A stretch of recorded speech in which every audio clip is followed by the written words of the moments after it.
Sepatutnya kita semua rakyat Malaysia guna satu bahasa je, iaitu bahasa Melayu. Kesimpulannya, matlamat pendidikan nak bentuk perpaduan dan bahasa Melayu sebagai bahasa pengantara. Tapi, bila wujud sekolah vernacular, benda ni memang menghalang perpaduan rakyat Malaysia. Yelah, mana boleh interaksi menggunakan bahasa yang berbeza.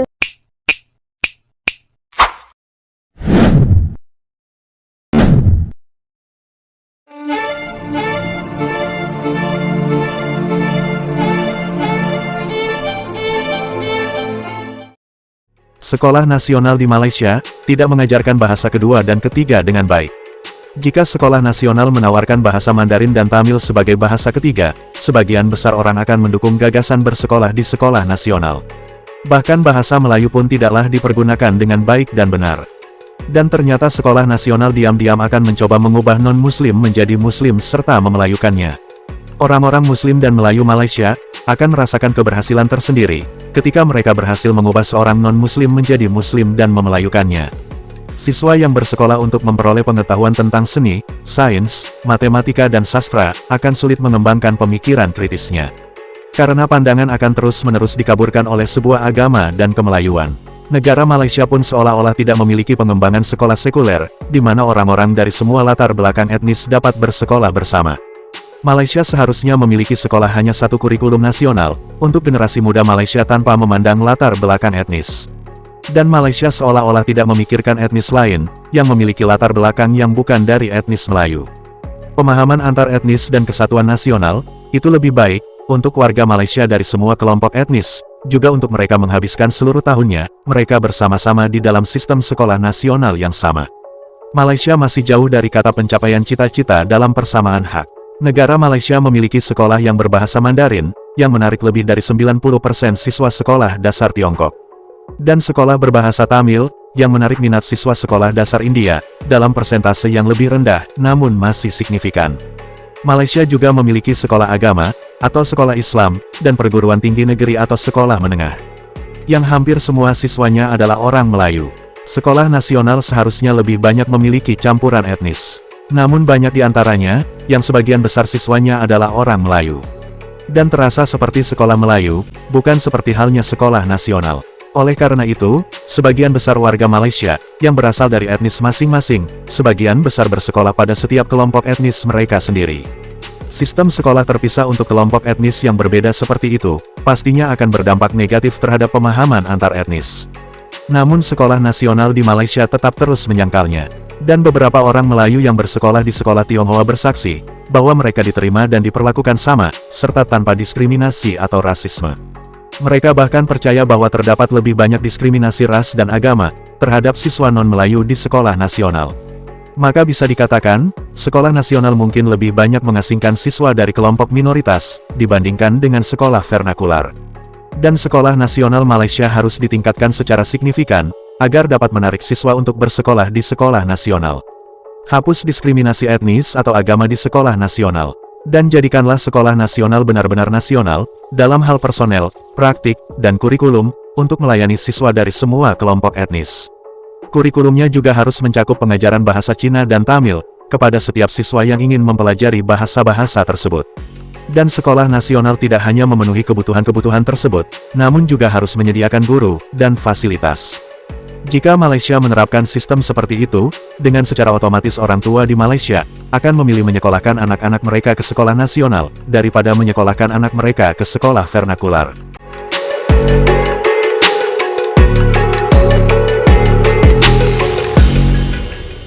Kenapa sekolah vernacular ni boleh menghalang perpaduan nasional? Sebenarnya, Malaysia je yang ada sekolah banyak aliran. Tanpa kita sedar, benda ni lah yang jadi penghalang perpaduan nasional. Jom kita tengok 3 sebab kenapa sekolah vernacular ni menghalang perpaduan nasional. Pertama, penggunaan bahasa pengantar yang berbeza. Kalau korang ingat subjek sejarah dulu, laporan Razak 1996, bahasa Melayu sebagai bahasa kebangsaan serentak menjadi bahasa pengantar kat semua sekolah kebangsaan yang ada macam-macam kaum. Kenapa? Satu je, nak satu padukan rakyat Malaysia. Tapi dalam masa yang sama, bahasa pengantar dekat sekolah vernacular ni pula guna bahasa masing-masing. Ada bahasa Mandarin, Tamil, bahasa Inggeris. So sebenarnya Malaysia ada 3 bahasa pengantar sebab adanya sekolah vernacular. Masalah timbul pula sekarang, pelajar sekolah vernacular lebih mengutamakan bahasa ibunda diorang berbanding bahasa kebangsaan yang merupakan identiti rakyat Malaysia. Sampai ada yang tak boleh cakap bahasa Melayu. Benda ni dah terbukti. Kajian oleh Profesor Kaur Gill, 86.7% pelajar kat sekolah vernacular percaya bahawa bahasa Inggeris dan bahasa Mandarin seharusnya menjadi bahasa kebangsaan. Lagi, 83.3% berpendapat bahawa bahasa Inggeris harus menggantikan bahasa Melayu sebagai bahasa kebangsaan. Jadi, bila bahasa pengantar pun berbeza, lain-lain ikut sekolah, macam mana nak bentuk satu identiti rakyat yang sama walaupun dalam satu negara? Alah, macam ayam dengan itik, nak sembang pun susah. Kedua, bertentangan dengan fasal 152 Perlembagaan Persekutuan. Kalau korang nak tahu, tak ada pun dalam Perlembagaan Persekutuan tentang penubuhan sekolah vernacular. Bukan tu je, bahasa ibunda bagi kaum Cina dan India yang dijadikan sebagai bahasa pengantar kat sekolah vernacular pun dah membelakangkan Perlembagaan Persekutuan. Kenapa kita masih ada sekolah vernacular? Sedangkan perkara 152 mengatakan bahasa Melayu adalah bahasa kebangsaan dan bahasa kebangsaan mesti digunakan untuk semua urusan rasmi.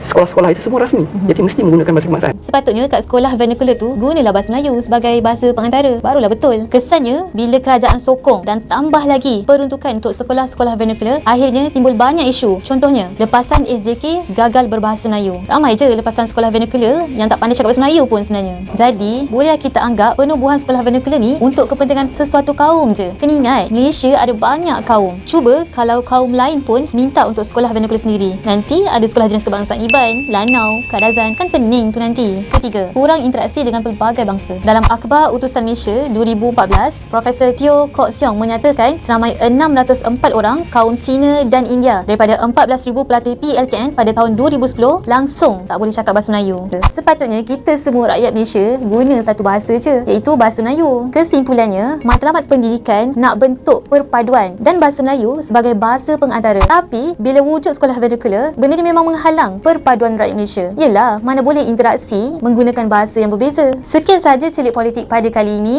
Jika anda ada sebarang persoalan ataupun topik yang ingin dibincangkan, sila komen di bawah.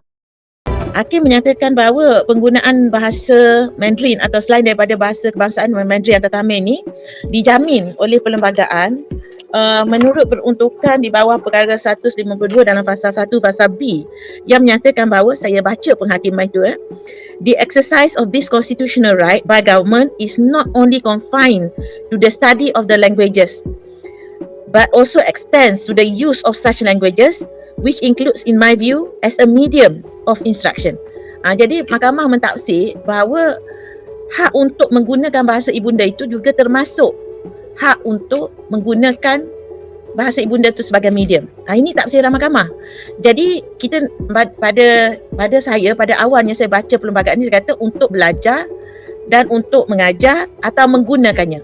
Jadi mahkamah telah panjangkan perkataan menggunakannya tu sehingga menggunakannya sebagai medium perantara. Ini hujah hakim, ya. Jadi kita nak setuju, kita tak nak setuju tu, kita ada hujah lah nanti kan, maknanya sama ada nak rayu ke tak rayu ke kan. Jadi tak ada masalah. Untuknya pada saya ini adalah tafsiran mahkamah.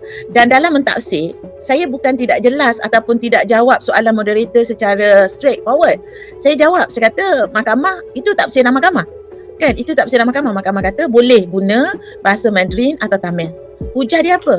Hujahnya boleh menggunakannya sebagai bahasa perantara dalam perenggan pada penghakiman mahkamah tu.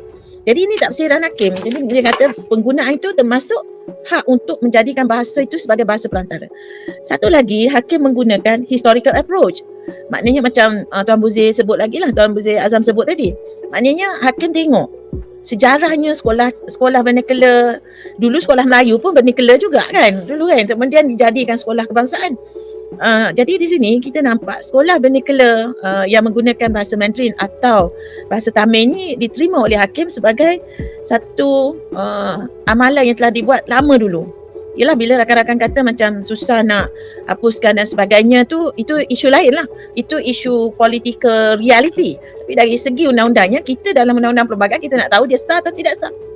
Jadi mahkamah kata sah. Jadi kita kalau ada pihak yang tak setuju, macam pihak pemohon atau plaintiff ni tak setuju, mereka akan rayu lah. Jadi kita sebagai orang yang meneliti undang-undang tu, kita nak tengok kenapa hakim Jadi hakim mengambil pendekatan historical approach, melihat kepada sejarah. Itu saya sebut awal tadi. Dan kemudiannya hakim juga menggunakan satu pendekatan dalam undang-undang ni, dalam pentafsiran undang-undang ni, saya rasa kita sangat jelas mentafsir perlembagaan ni dia ada banyak cara. Jadi hakim menggunakan prismatic approach. What is prismatic approach? Prismatic ni, prism ni yang pendekatan untuk menyalurkan cahaya ni atau pendekatan pelangi ni. Prismatic approach ini supaya perlembagaan itu dibaca dengan luas. Ini cara mahkamah mentafsir. Dia kata to interpret the constitution generously. Jadi mengambil pendekatan sejarah juga adalah satu approach mahkamah gunakan, ya.